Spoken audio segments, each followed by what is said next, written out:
Here for you. You ready? Okay. Call to order the Thursday, January 22nd Policy Committee meeting for AMATS. It's about 1:30. We're in the mayor's conference room. We have Mr. Steele, Mr. Flynn from the Assembly. Mr. Michaelis is representing the mayor's office. Ms. Edwards from ADC, and Mr. Campbell is here as the regional director for DOT. And the mayor may come in a little bit later. The mayor may or may not show up depending on his calendar. Public involvement announcement, Craig. Yes, all AMATS meetings are public meetings. If we have a business item, we'll have a presentation by staff or a consultant. At that point, the committee will be given an opportunity to discuss it, and then we'll go to the public for public comments, and then the matter will then come back to the committee for discussion and vote on that. Thank you. We have in front of us a bright, cheerful agenda.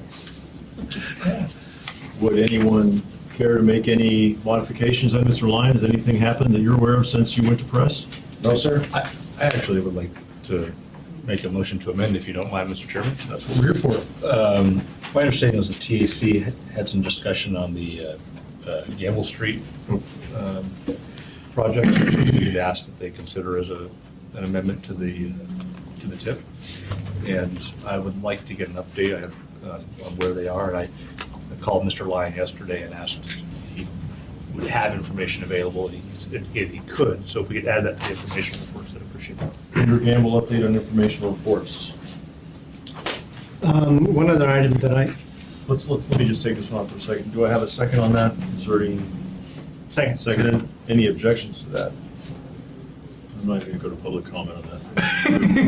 Okay. Just add that to the agenda. Mr. Steele. The one concern I had was, Six C. thought I had was that the federal government, or they're talking about maybe some reallocation of federal funds from some of these large projects. And I'm wondering how that is going to impact, if at all. So you would like to would you like to take that under information? No, I'm not really sure anybody has any information. Information, Would you if like to have anybody it? has any, I guess that's So update on, what would you call that? reallocation of federal funds. Update of reallocation, okay?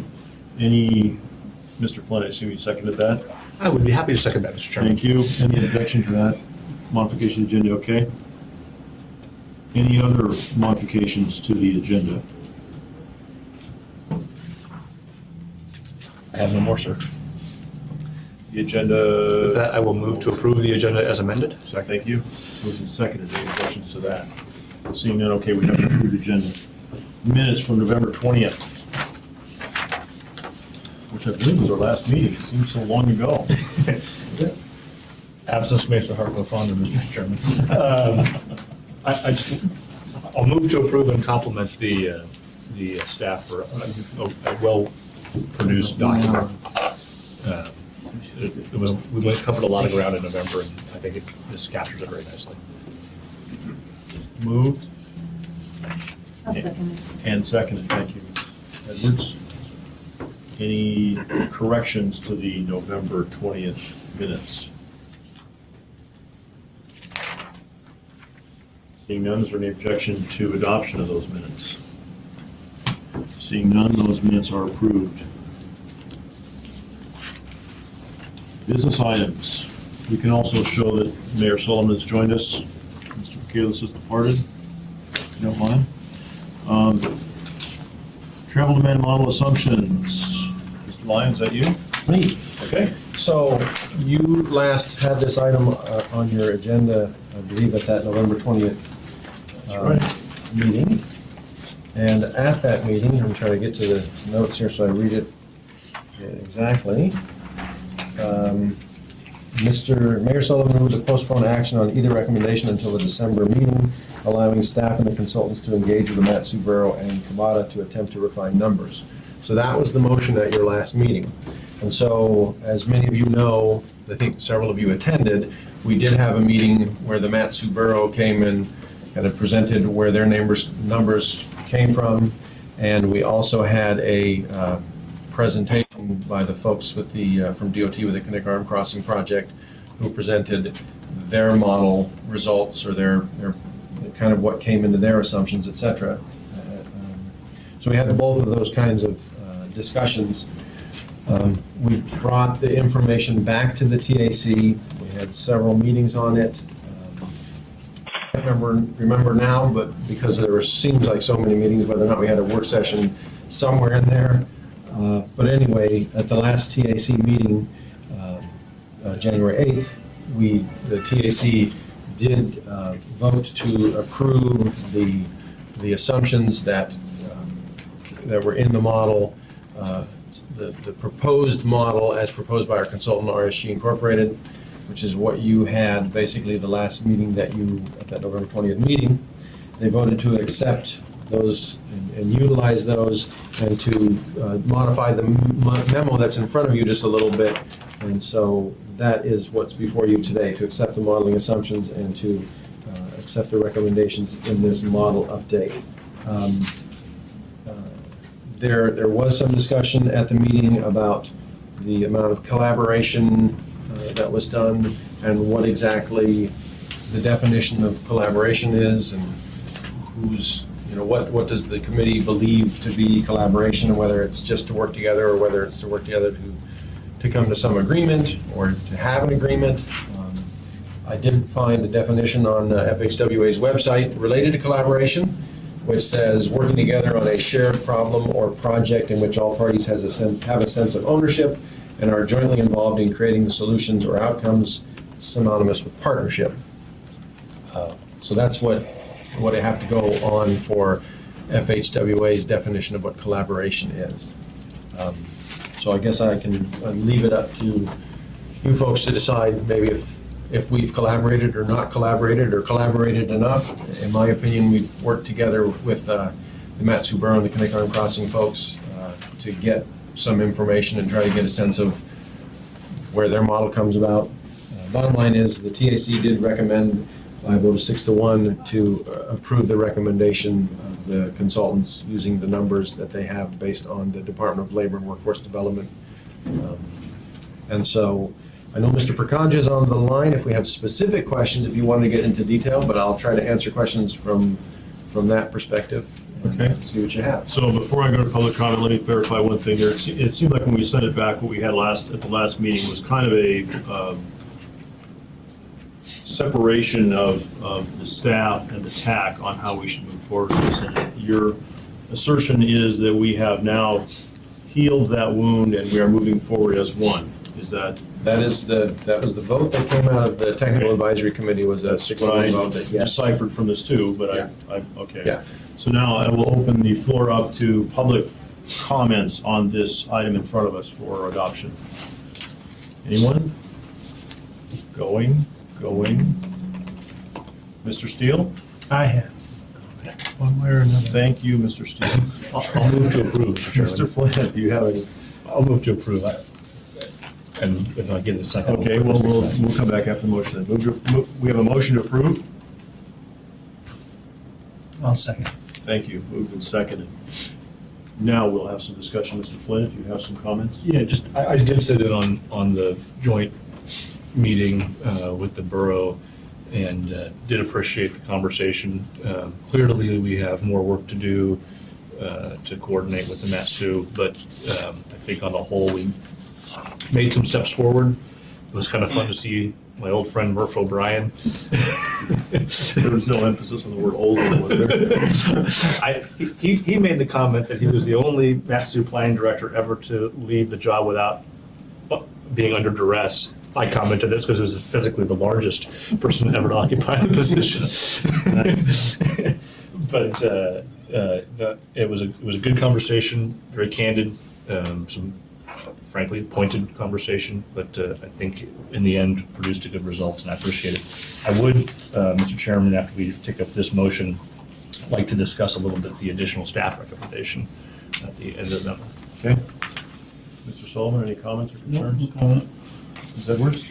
I guess my only comments on this maybe sort of echo Mr. Flynn's comments. I was, thanks Craig for giving us the FHWA definition of collaboration. I do think we have some work to do to continue to collaborate with, especially the MATSU Borough up to the north on a more regional basis. And I'm happy that we were able to get information in from the borough and from the Connect Arm Crossing project into the discussion. But I think, like Mr. Flynn, agree that we need to continue to work towards a broader collaboration on a regional basis.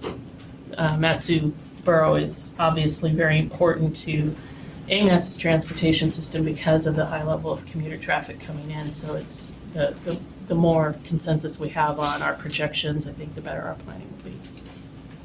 Thank you. That's my own comments. All right, I have no further comments on this. Do we have any objection to passing this motion as brought before us? Seeing that the motion passed, Mr. Flynn, you'd like to follow on with the staff recommendation? Yeah. Tail end of this two-page memo? Yeah, 3, actually. I'd like to request that the TAC take up the staff recommendation and present an action item to us, a business item to us at our next meeting, if possible, so that we can formally adopt the Department of Labor and Workforce Development data, since that appears to be the data set that we're going to have available to us on a continual basis in the years ahead. So are you making a motion for this body to consider? Or are you ad hocly trying to direct the TAC to perform your bidding for you?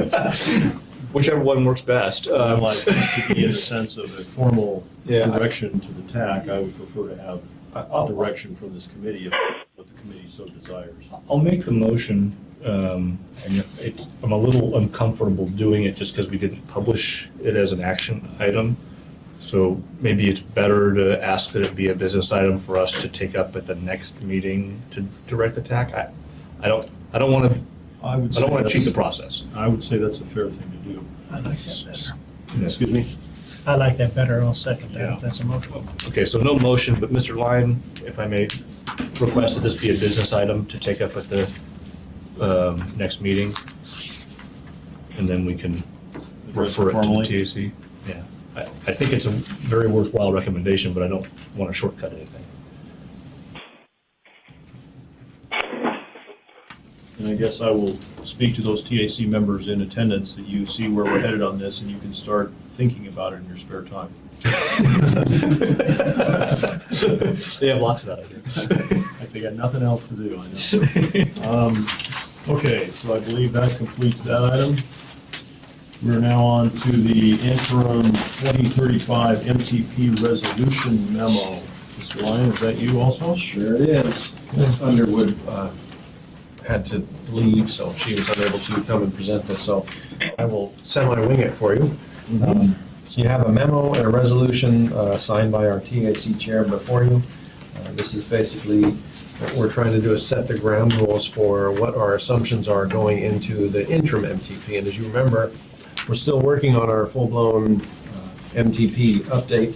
This is an interim update to ensure that we don't go into a conformity lapse, and basically sets the parameters for what we'll be doing for that interim MTP, the kind of the level of work that we'll be doing in the financial assumptions, et cetera. So, and that's basically the main thing that we'll be doing with that, is making sure that the financial assumptions are current, project costs, all that sort of stuff, and we're not revisiting, we're not gonna write a whole bunch of new goals and all that sort of stuff. We're gonna have a thinner document just to kind of reset the 4-year clock. So that resolution was approved by the TAC recommended for approval at the TAC at their last meeting.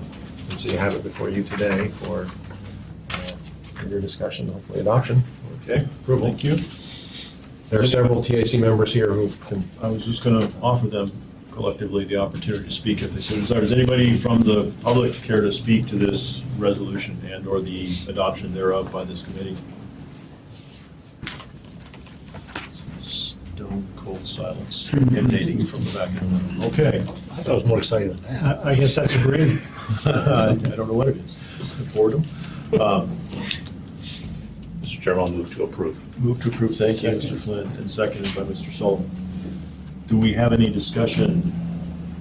I always start with you, Mr. Steele. I know that you're in the hot seat, but do you have anything you care to inquire or comment on in this package? Not at the moment. Mr. Flynn? Wish we didn't have to do it. I think it's a good thing to do since we do. Mr. Sullivan? It seems like obviously over the last number of years, we're always doing this. Is there ever a point where we will be ahead of the game?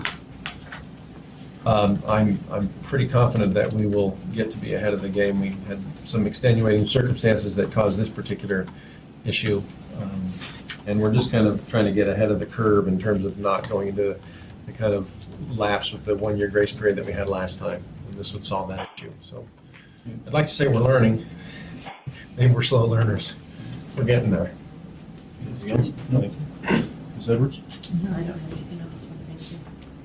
Thank you. Okay, any further comments, discussion, any reason to roll call this, or can we have unanimous consent? Any objections? Seeing none, it's approved. We now have our third item in our business list, which is the BPAC appointment. Yes, Mr. Chair, we have one seat on that committee that is a school district seat. And oftentimes we have the director of people transportation of the school district there. In this case, filling our recommendation to fill the seat because the member is their safety officer, safety training officer over there. He is an avid bicyclist. He's been there for a while. He was a bus driver for a while, apparently, with the school district. We also have 4 members of our current Bicycle and Pedestrian Committee who are up for reappointment. So their names are at the end of the third paragraph there: Eric Early, Tina Thompson, Brian Littmans, and Matt Johnson.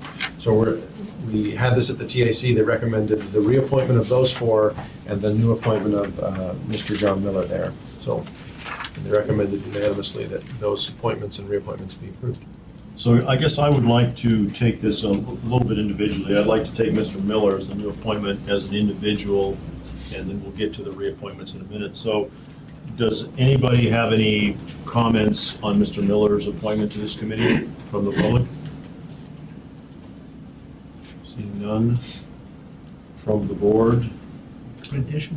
I'll make a motion to approve. Motion to approve, Second. seconded by Mr. Sullivan. Okay, do we have any comments on Mr. Miller? I'm a little disturbed about adding a unicyclist. Can't handle 2 wheels. Seems sketchy to me. I think it adds balance to It only has- Sounds really bad. Not bad. Any objection to Mr. Miller being added to this committee? Seeing none, Mr. Miller is approved. I'd now like to take on the 4 reappointments, and I assume that we don't have much of a biography on these people. We've already vetted them before, and they've passed what strenuous entrance requirements we have for this committee. You have approved all 4 of those folks. Okay. So is there anybody from the public who would like to comment on any of the reappointments that we have in front of us? Seeing none, I'll make a motion to approve, sir. move to approve the 4 reappointments. Second. And seconded by Ms. Edwards. Any further discussion on these? Just a quick comment. In addition to, obviously, a resume and possibly references, do we do any additional checks on any of these sort of applicants? And a background check, I'm assuming, isn't required. Not usually required.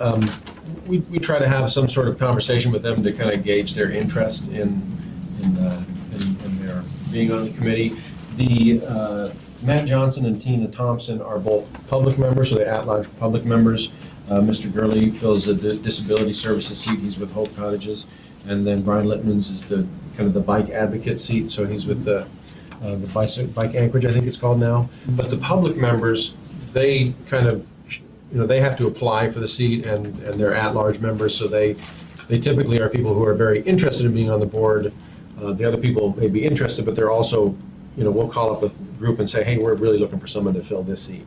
And so we try to have some sort of conversation with them to find out what their interest and what their background is, trying to make sure we don't have too bike heavy or too pedestrian heavy. So that's kind of the extent of our background checks on them.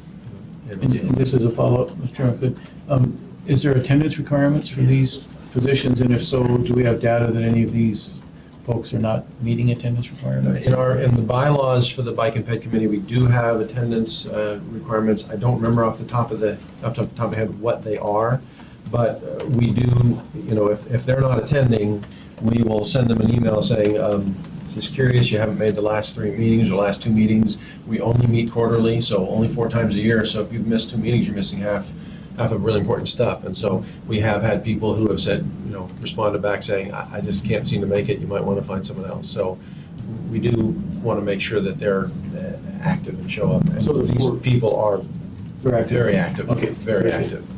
Very good. Thanks, Mr. Chairman. What kind of recruitment do we do? I know you said that when we're looking for a specific member, obviously, out of a certain group, we go to that group and say, can you present a member? But for the public members at large, is this something that's posted then on the municipal website when we have a vacancy or a renewing term? Or how do we recruit for new members specifically from the public seats? So when we originally did it, we put an ad out saying we're trying to fill out 4 seats, and I think we had almost 40 applications for it. And a little subcommittee kind of whittled it down. Now what we do is we generally have someone who's in the on-deck circle who has expressed an interest in serving on this committee, and we say, well, we don't have any seats right now, but if one opens up, we'll keep you in mind. And then if we have more than one, we just kind of talk about it internally and kind of gauge what kind of interest they might have. So we could put an ad out each time. More than happy to do that. We just seem to have lately. So it's kind of someone word who's of, interested. what I'm hearing you say, don't let me put words in your mouth, but it is Right. kind of word of mouth. It is. It is indeed. See what you did there. That's what we've done lately. We've had enough interest lately.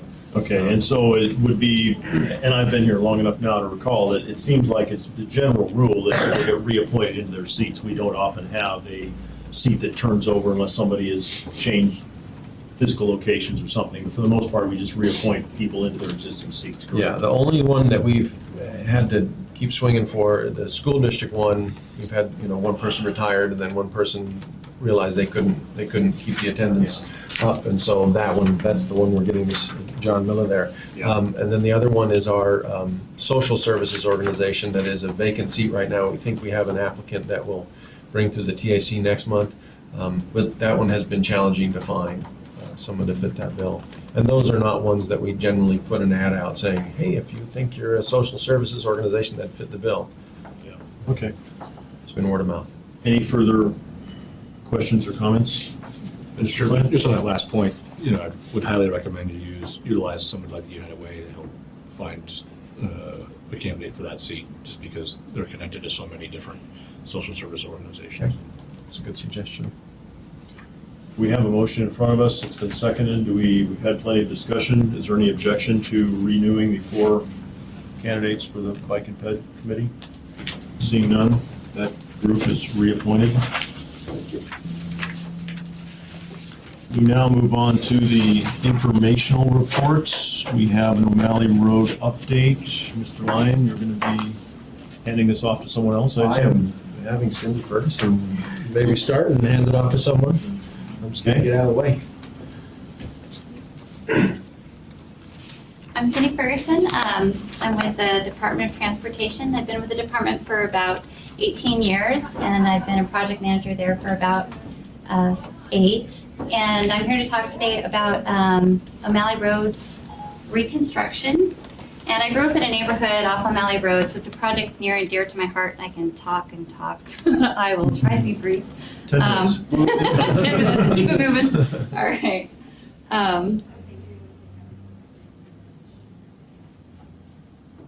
So the existing conditions on, well, actually, is there a way I can get to the internet? Yeah. Sorry. And if Jerry or Sharon could dim the lights, that'd be great. So the O'Malley Road project, the project limits are between Seward Highway and Hillside Drive, and the project is being developed in 2 phases. And the first phase is from Seward Highway to Livingston Street, which is just east of Lake Otis Parkway. And the second phase is from Livingston Street on up to Hillside Drive. So the existing conditions on O'Malley Road, it was originally constructed in 1962. It hasn't had any major reconstruction since that time, and it generally consists of 2 12-foot lanes with minimal shoulders and a 7.5-foot wide paved separated pathway between Seward Highway and Lake Otis Parkway is the only formal improved pedestrian amenity. And if you drive O'Malley Road at all, you don't need me to tell you that it is suffering from some congestion issues, especially between Seward Highway and Lake Otis Parkway. The 2013 ADTs were in the neighborhood of 16,000 on that segment of the roadway. And it has a high rate of moose vehicle accidents. It's in the top 5th percentile in the state between the Seward Highway and Haines Street, which is also just a little bit past Lake Otis Parkway there. So to address these conditions, the department is developing the improvements to O'Malley Road, and we are proposing it as a reconstruction. So we are bringing it up to standards for new construction as if we were building a new road in this location. So we're basically rebuilding it from scratch. Preliminary design and environmental work began in 1999. An environmental assessment was completed and approved with a finding of no significant impact by FHWA in December of 2005. So we've moved on with design development since that time. And I will start discussing with what we're proposing for phase 1.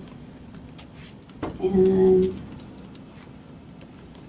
so for phase 1, what we're proposing is to widen the roadway to 2 through lanes in each direction with a raised median that will also have dedicated left turns as necessary. There will also be paved separated pathways on both the north and south sides and continuous illuminations. And the difference between these 2 typical sections that you're seeing here is between the curved and uncurbed. We'll have a curb and gutter section closer to the intersections of Seward Highway and Lake Otis Parkway, and then a more rural section through the SAG at Moose Meadows.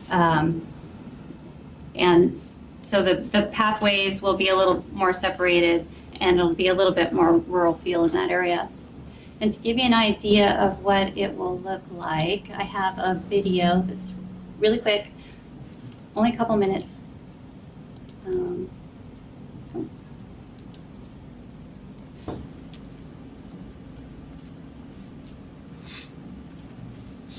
If it will load. I think. On the fastest internet. Yeah. Cheryl, while it's loading, can I ask a quick question? Sure. Can you give an idea of where those left turn lanes will be? Sure. And you can wait till this is over, but. Sure. We'll have a left turn lane at Commodore, which is right into the Independence Park neighborhood. Also at, we'll have an opening for the church at the St. John's Methodist Church and the Baptist Convention on the south side of the road. Also a opening for Independence Drive to allow a northbound turn onto Independence, and then we'll be at Lake Otis. So we're starting here, when I start the video here, we're gonna start at Seward Highway.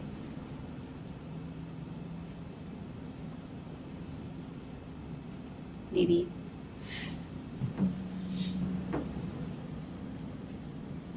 So we're starting at Seward Highway. And so off to your right there would be the access to H2 Oasis and the water park. And then this is the turn pocket coming up for Commodore Drive. So right now there's that merge point, and there's not a dedicated left turn in that area, and it causes a lot of confusion. So then we'll be coming up over the hill. And one thing that's hard to pick out from this video is that we are cutting this hill down about 7 feet. And then as we approach the SAG, we'll be raising the profile about 8 feet. So here's the next opening. So the St. John's Methodist Church is on this side, and then the Baptist Convention is on the south side there. Now we're coming down the SAG into Moose Meadows, and we'll be approaching the Independence Drive intersection. I'll pause there as well.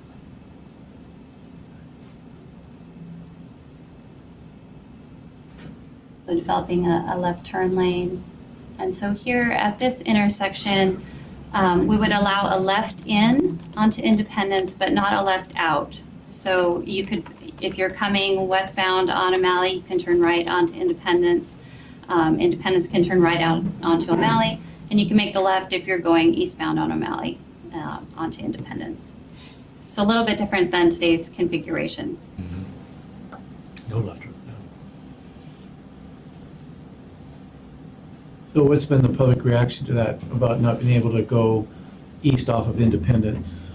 I haven't had much comment on that. Most of the public has been very much in support of having that left-bound or eastbound left turn access. And then if I could, Mr. Chairman, and then of course Commodore, we've had a lot of comments about Commodore. We have. One individual in particular wants to have no access off of O'Malley there, but that's not practical, obviously. Right, and so, we did do some small area models, and our models showed that with our improvements and allowing this left turn onto Independence, other area projects that are going on, that we do expect the traffic levels on Commodore to drop it to a level commensurate with the high density residential area. So continuing on, climbing up the hill here towards Lake Otis intersection, and you'll see a little hiccup in our model here. It's our pothole modeling. Right there. Once they fix those potholes. Pretty realistic, though. So now we're passing through the Lake Otis intersection, and then we'll be transitioning down to meet with Phase 2 of O'Malley Road, and we'll be transitioning down to have a center 2A left turn lane and through lane in each direction. So we're almost to the end here. And so we get to Haynes Street, and this would be where we match into the second phase. Get back there. Okay, so do I have time, Rob, to cover Phase 2 very quickly? No, I think, can you give a brief oversight on the schedule and the costs? And then I'm sure that everybody up here is just itching to get into the questions. And I don't want to deprive them of that Sure, right joyous now. moment. Yeah. Right now, we're acquiring right-of-way, and this is for Phase 1. We need to acquire 10 partial acquisitions, 1 total acquisition, 3 residential relocations, and several temporary construction easements. We're pushing really hard to have that completed by this August. And if that comes to pass, we would be able to begin construction in 2016. However, that's, of course, contingent upon that getting completed. Project cost for Phase 1 would be in the neighborhood, for the total for utility relocation, construction, and the right-of-way acquisition are $30.7 million, I believe. 30.7. Okay. Let's go to some questions now, and I'm going to say we'll spend about 5 minutes on questions, so let's meter our time appropriately so we don't shortchange our other committee members here. Mr. Steele? if you want to start. Observation, there's no roundabouts. Which is good. I mean, according to what I hear from people that listen. Of course, as a representative. Thank you. He Mr. did- Flynn? He didn't comment, but he said it as an aside that you could do 2 Spinard roads for this. Noted. We got about, 5 or 10 million emails about access to the H2 Oasis with regards to this project. I know that's been a very difficult topic. How's that conversation going? We've reached a resolution with them. We did do a separate traffic study and developed an alternative that would allow the westbound left turn access on Chalea Street. However, it did require us to realign Chalea Street, which meant we needed to purchase property from them. And their response to that was they weren't willing to have that included in the project if it meant to purchase from their property. And so they've decided to support a roundabout interchange at O'Malley and Seward Highway instead. And they've asked us not to include the left turn access for them in the O'Malley Road project. Okay, hold on a second here. Because I was just watching this video and I didn't see a roundabout. Did I miss something? Yeah, no, and we Future told them that, roundabout. yeah, that a roundabout interchange would probably be accommodated on a Seward Highway project. It makes more sense to do with the Seward Highway work.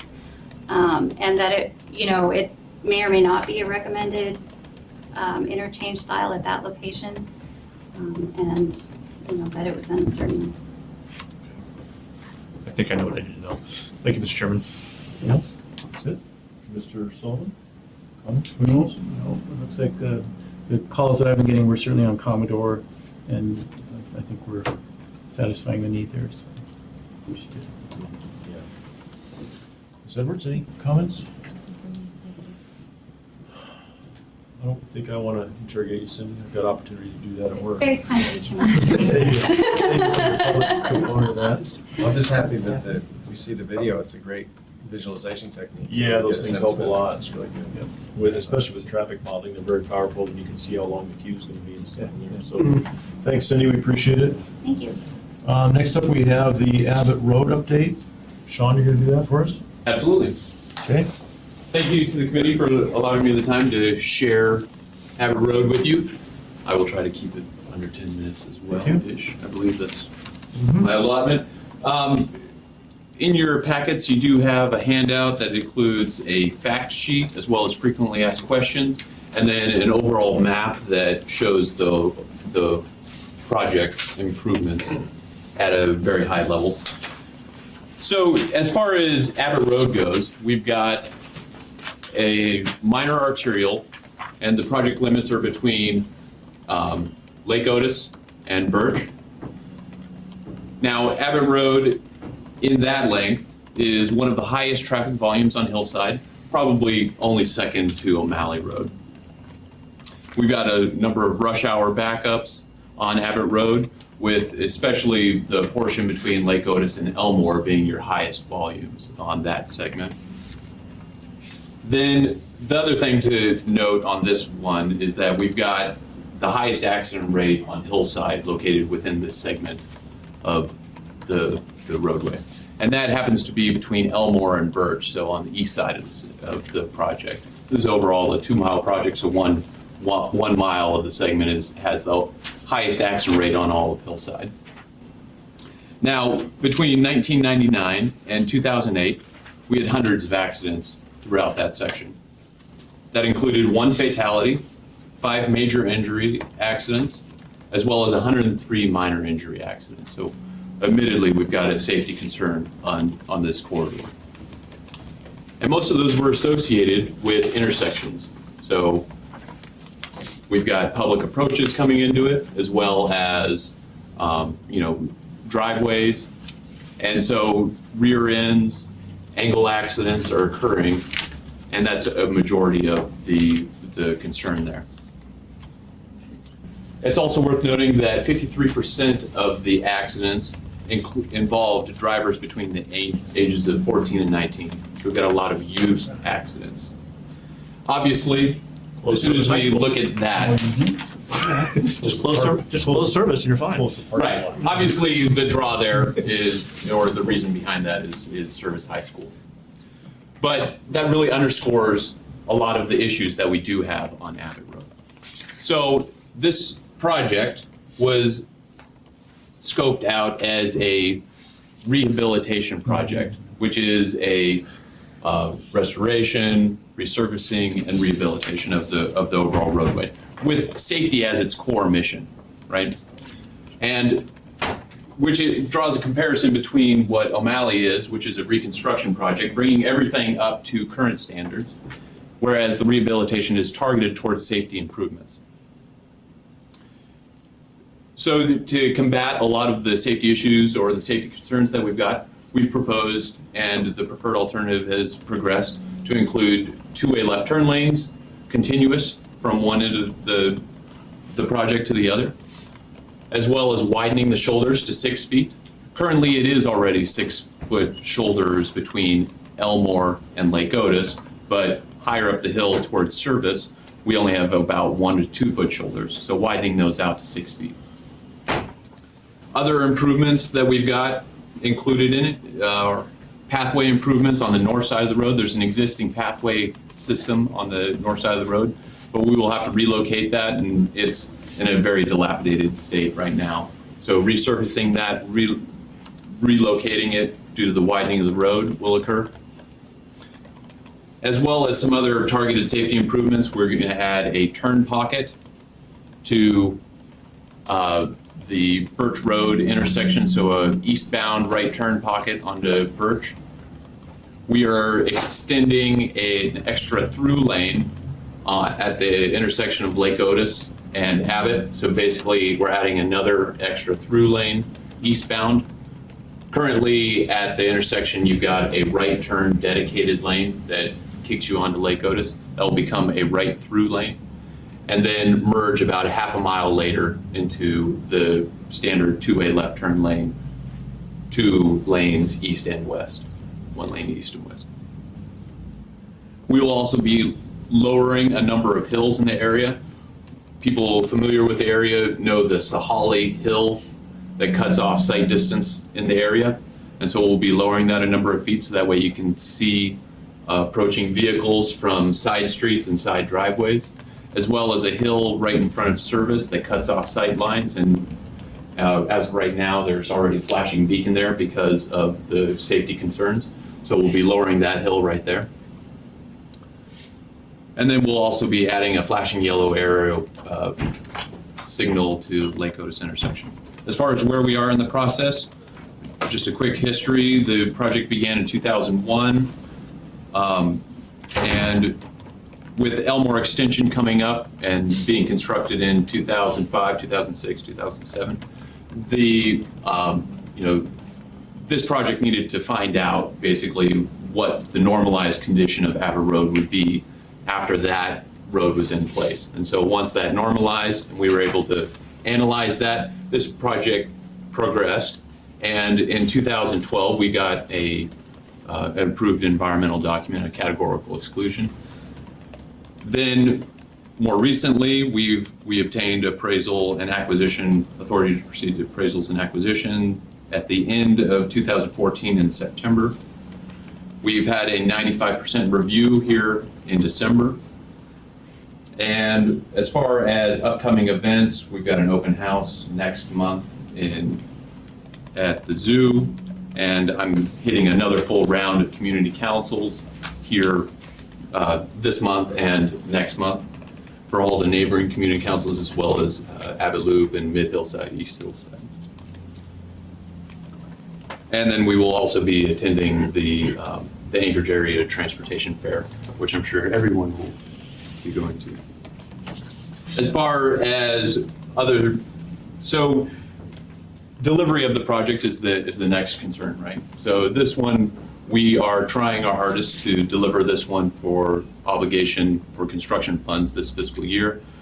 As I noted, we didn't get authority to start the acquisition process until September of last year, so we've got a very short window to acquire 25 partial acquisitions, 1 full acquisition, and 18 temporary construction easements and permits. So there's a lot of right-of-way activity that needs to occur in a very short period of time. We're trying our darndest to do that. The other general comment and question from the public is both O'Malley and Abbott are slated to have construction in 2016, 2017.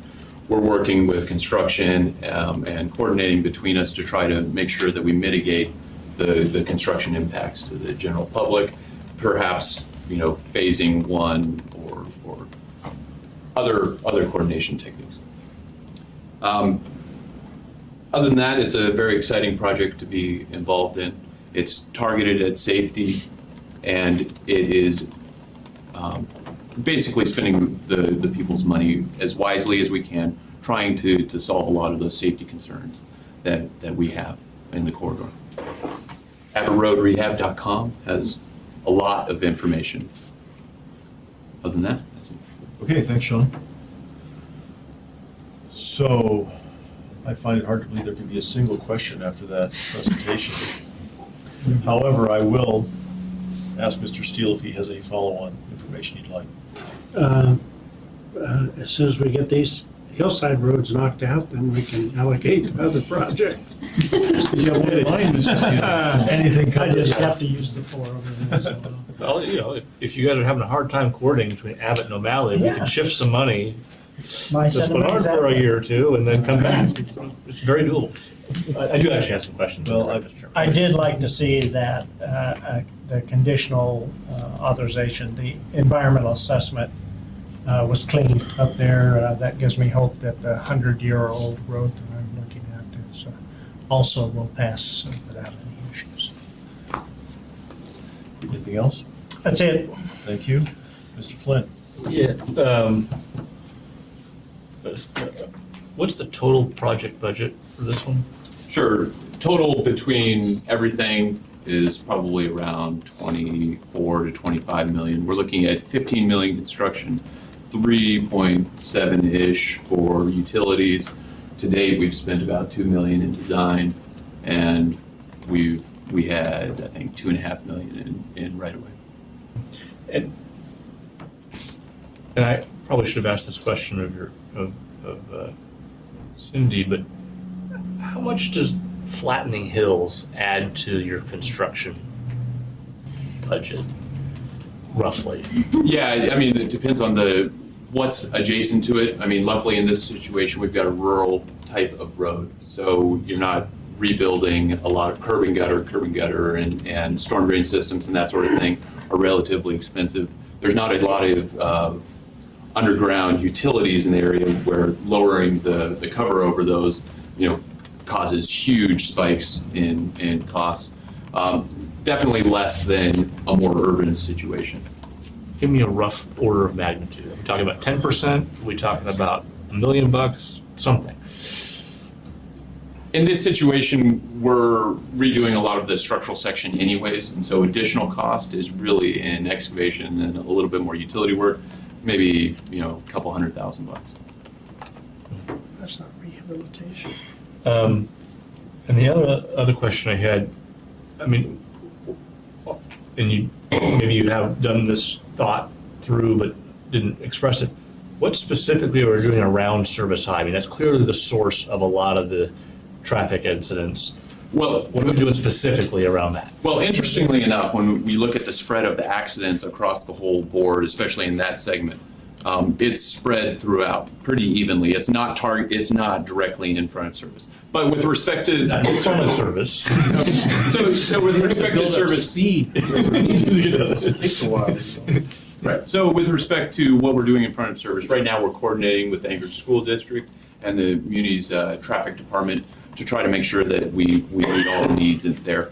We've got room for the two-way left turn lane. We're trying to target. I mean, this will obviously be a changing condition over what's there existing today, and so we will need. We're coordinating with them. I mean, the Can I speak to, let me. yeah. You got a little more to add to that. We've spent a lot of time up there working, and we hear this at every school in town. If you go to a public meeting at any school in town, every parent that's at that school, and for whatever reason, 80% of the parents in this town drive their kids to school. Every parent knows that their school's got the worst traffic in town. And you hear that, we've got 60 elementary schools, yada, yada, yada. So we've got the better part of 100 schools in this town that have terrible traffic problems, 15 minutes twice a day. We have spent probably the last 15 years up there at Service High School a huge amount of time. We reworked the entire traffic pattern in the high school itself. We've changed the entrance and egress patterns up there in coordination with the school district. We've put in flashing beacons. We've done traffic studies on that. We've done a lot of work up there at that school in particular for this very reason. It is a relatively uneven vertical alignment up there where you've got hills and valleys and stuff, and so sight distance is pretty limited around that school. But the fact of the matter is that there's just a lot of traffic trying to get there and away from there 15 minutes twice a day, and there's just not much we can, the cost to quote fix those things is really expensive compared to the usage the other 23 and a half hours a day. And I wasn't referring to managing traffic as much as I was to the safety issue. I mean, I think they're part and parcel. well, I was a teenager once. I was probably a little bit less responsible driver than I am now, I hope. But we found that traffic density on our two-way roads is directly correlated to accidents. Yeah. So the more people you've got on a road at a given time, the more likely there is to be an accident. So there is a correlation there. I remember when the Methodist Church there at 15th and N wanted to put in a daycare center, and the neighbors were up in arms about it. They couldn't figure it out. Why wouldn't you? And then one day, my dad lives down near a little bit west of there. I happened to drop by his place about 2:30, 2:45. I tried to get out of the neighborhood when they were letting out of the view. half an hour. Yeah, It was crazy. It was cool. I honestly, and no kidding, I mean, I think cutting the size of our high school parking lots in half would do a lot more to solve these traffic problems than any kind of engineering we can do on the streets. Park alongside the road. Well, whatever. We've got ways to That's a do it. good topic for our next joint assembly school district, Yeah. school board Well, meeting. that's- Whatever. Do you have any more questions on this project? No, that was it. I appreciate Mr. the Bassett? information. Thank you. Thank you. Mr. Sullivan? And just on the fact that there'll be parallel projects going on, I mean, those are two parallel roads serving a pretty dense hillside area there, in fact, probably the densest hillside area. So I'm hoping there'll be a really robust public information campaign about don't call the mayor's office. You'll be out of office by then. June 30th, I'm done, but I'm thinking about the next guy or girl, or whatever it might be.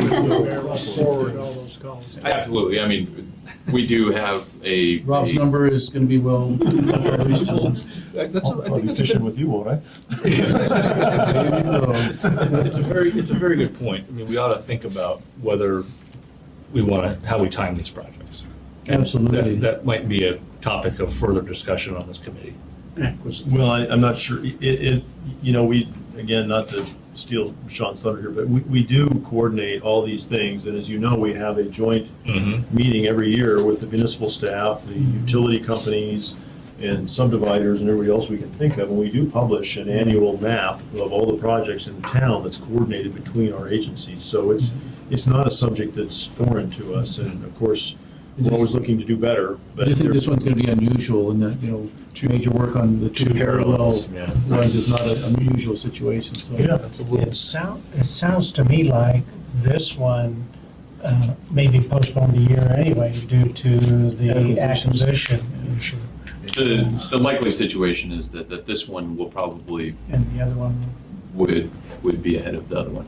But, there's lots of opportunities that the Department of Transportation is looking at to minimize and mitigate those impacts to the traveling public. You can put them out to the same contractor, bid them both at the same time. That way the contractor has all opportunities to mitigate those between the projects because he has control of both projects. Or, we're looking at it for sure. I mean, this is on the radar for sure.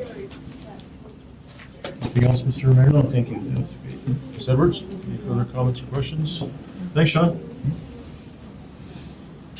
Okay, so we have now reached the part of our handwritten agenda.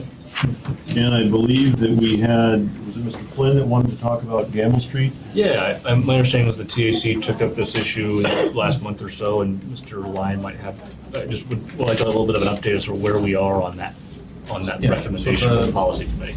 The December 4th TAC meeting, I brought up as an informational item a proposed TIP major amendment which would add the Gamble Street project to the TIP.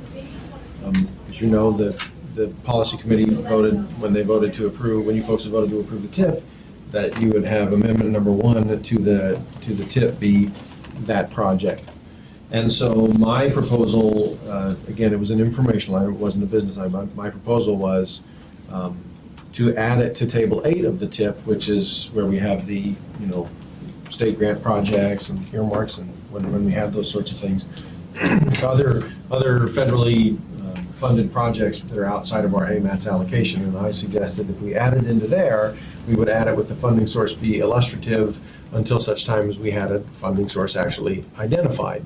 That way it would be in our TIP if we got a state grant for it, if we got federal money for it, if we decided, some other form, we would have it in there and we could start with it. The other option, of course, is to add it into our table 3, which is our allocation, and then we would have to decide which one of, O'Malley or Abbott to delay another year to do that, because I think the last time I heard the project cost was around $8 million or so, give or take. The technical committee did discuss it. They did not come to a conclusion on what they suggested was. They just had some discussion on it and didn't have any direction for me to do something further with it. So I guess I was waiting for further direction from either the technical or the policy committee on what we wanted to do with it, how we wanted to add it in. So that's kind of the extent of my report on what came out of it. Thank you. Any? Well, if I could follow up, just to refresh everyone's memory, what specifically are we talking about with gambling? Because there's been a suggestion about narrowing it down to 3 lanes, which was, come from the community council. Yeah, sure. What I presented was based on the information I got from project managers with Kittleson Associates, and it basically would reduce the travel lanes on Gamble Street from 4 lanes to 3, underground the utilities, provide some snow storage, and widen the pedestrian facilities there. So from 4 to 3. And so that was a private contractor working for the Fairview Business Group. Has that since been vetted by DOT as a recommendation that you guys are comfortable moving forward, or? We've dealt with that group several times and we've worked with them, but I would not say we have reached a meeting of the minds on what we think that That's what I corridor thought, should yeah. look like. Okay. So it's a little hard to place it into a queue, until there's, in my mind, until there's such time as there's some sort of agreement on just what this project really is, what it might look like and entails. I see Mr. Constance here. I know he's involved with the Fairview Business Association, and we, Sure. you may recall, we granted them a little extra money Yeah, to oh, try and yeah, finish yeah. the task that DOT had asked of them. Mr. Constant, could you answer the question, how close are we to getting all the data back to DOT that they've requested on this It project? has all been returned, this is Chris Constant for the record, with Fairview Business Association. It's all been submitted to the record. We've performed all of the actions requested in the initial request for information by the department, and also in the secondary and tertiary requests. We have submitted all of that data. We've received additional funds. It seems that the team at DOT is not interested in this project, and we've heard in multiple ways, it doesn't matter what you do, we're not going to do it. And that's what we come up against, that despite us meeting all the requirements, they just are not interested in a discussion on the question.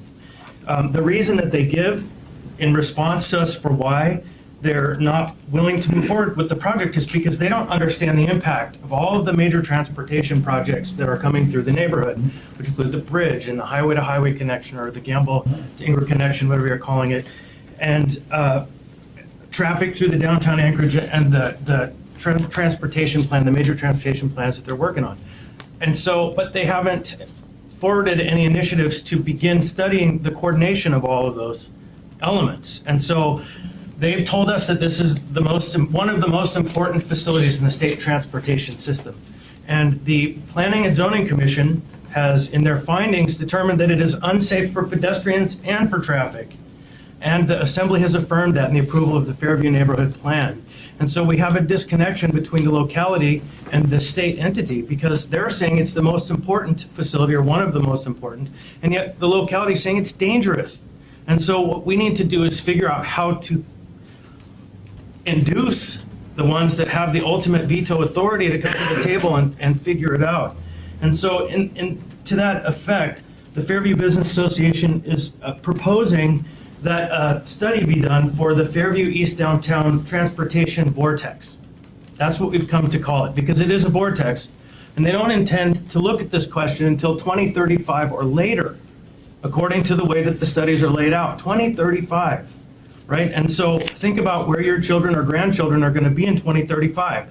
This facility is already designated as, by the locality, as unsafe. What's it going to do in the next 20 years? That's the question. And so I have the proposal that we submitted to DOT with the new leadership in DOT. We're hoping to get better traction with our request. I ask you to hand this to the members. And finally, we would like to ask that this project be formally brought back onto the agenda of this body for a presentation of the facts, including the records that we've done back and forth with DOT and all of the work that we've done, so that this body can see the actual facts and not just, settle on the words of any one individual that we've tried or they haven't tried, or, wherever the facts may be. So we would ask to be on the agenda. Thank you, Mr. Chairman, for the indulgence.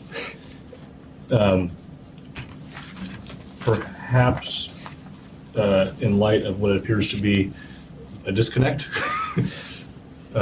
we could request DOT staff who've been working on this project to be available as an information item on our next agenda to learn a little bit more about their perspective on this. Sure. the body, so any objection to that? Highway to highway has a big impact on this, whatever's gonna happen with that, I suspect. I think we ought to buy Big Bertha after they're done with it in Seattle and go under Merrill Field. We should be able to get it cheap. Just put that on your wish list there, Mr. Chair. It's a critical area. I mean, you know, and be nice to have some decisions on what's going on, but, you know, with the budget situation, everything, I'm not sure we're gonna get any decisions. Well, and the reason I am pushing this a little bit is there's a resurfacing project scheduled, is it for this summer? I believe so. Yeah.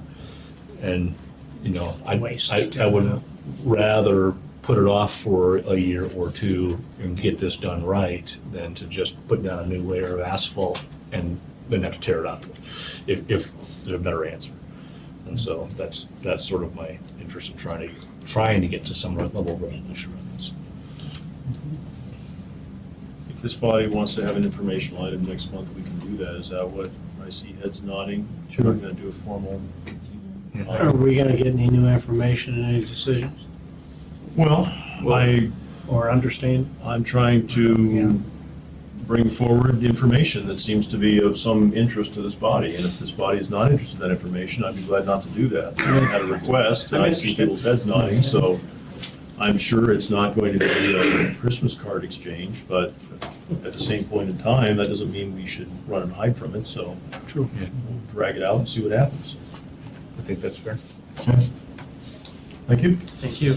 Thank you for the indulgence, Mr. Chairman. Reallocation of federal funds or such. Yeah, I brought that up, just, you know, there's a news item floating about that we may be looking at some reallocation of federal money. If that's the case, I just wanted to put my 2 cents worth in. And I'm sure that this body is interested in doing what we do in terms of allocating the funds that come down the pike. So it would be nice to kind of know, at least raise that question up the road, I guess.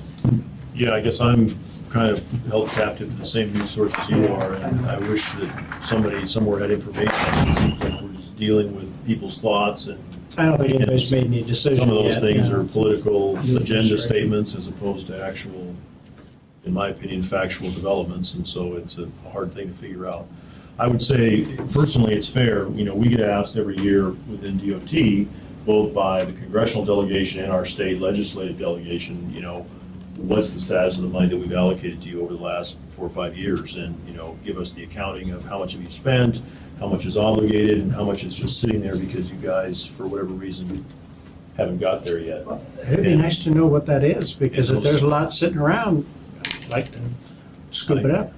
Yeah, it's not an original. I mean, you know, thought. let's move on. It takes a long time to do projects. Yeah. And it's all money driven. So- It I mean, is, it obviously. absolutely is. Mr. Steele, there used to be a sign in the window of a state legislator's office who Mr. Sullivan worked for once upon a time, that said, "Not responsible for lost or stolen reappropriations."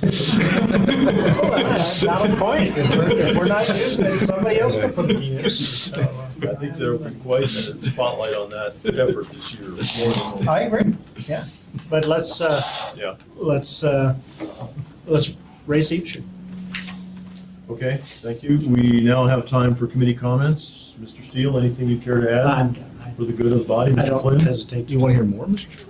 it's your time to make your comments. I know you've been holding back. I think we may need to make a few changes to the scheduled AMATS meetings listed below. We have a couple of typos there. I haven't looked at those yet. I don't think we're, yeah, okay, thanks. Ms. Edwards, do you have anything you care to say? No, thank you. Mr. Chair, can I make a quick informational report? So one of the documents that AMATS produces, the official streets and highways plan. We've been working on this particular one for a while. There are lots of things that kind of in it. This is the document that the municipal side uses to determine all sorts of things, whether it's a collector or arterial or a neighborhood collector, et cetera, and depending on what the right-of-way is, whether or not you can have snow storage or whether you have to haul the snow away. So this is The official streets and highway plan, we just got it finished. We had several folks working on it over the years, but Joni finished it up. So any errors in there are mine. She just finished it up at the end. But it's a good document here. It's the first one we've had in a while. I have copies if you want them, and anyone else who wants one can hand them out. But Great, thank you. I can assure you, your chair wants one. I do want one. Let me actually look at it too. I guess I'll say that we have a transportation fair scheduled for February 4th, I believe, and in which we will be, from the state's perspective, and I believe we've invited the municipality and others that wish to be there. I think it's going to be over at the new Alaska Airlines Center at UAA. We'll have a fairly long discussion there of all transportation projects. I guess I shouldn't say that. It will be an open house of all transportation projects. There won't be a formal presentation, but the projects that we've got in the mill for the next 5 or 6 years will be there, and I encourage people that are interested in transportation in the community to go by there and take a look at the different things that are coming up. In most cases, we'll have the actual engineers and managers that are working on the projects there, so there'll be some knowledgeable people to talk to. And of course, it's a good thing to get people to look at the big picture. So it's really helpful to have all those projects in the same room. It gives people sometimes a scalar idea of what we're trying to accomplish with our transportation system. People tend to focus on their driveway and their mailbox and how it affects their picket fence, which are all important considerations, but the collective project list is sometimes pretty impressive for those that haven't seen it before, so I encourage people to attend that. we'll have all hands on deck there too, so we'll have 2 tables. Good. All sorts of information. Okay. How are you advertising? Word of mouth. It's been in the paper. You just said. There'll be plenty of advertisements out, so I dare you to not do an Don't miss it. advertisement. Yeah, all right. That's it. I think with that, we are adjourned. Thank you. Thank you. So.